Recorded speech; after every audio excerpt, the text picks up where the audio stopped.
Hi guys, welcome to How to Maximize.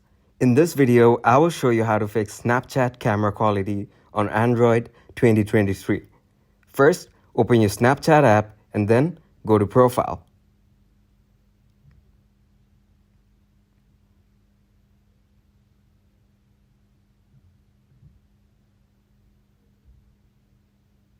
Select Settings.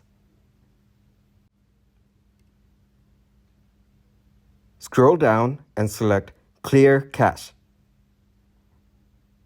Once it's done, go to your Play Store app.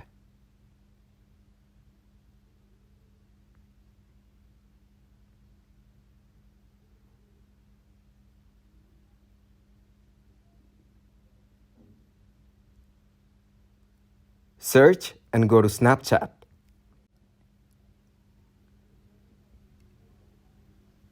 Make sure it's updated.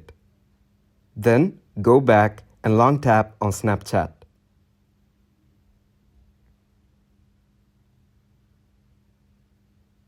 Go to App Info. Then go to Storage and clear cache and data. That's it. Thanks for watching, and if you liked the video, leave a like, share, and subscribe.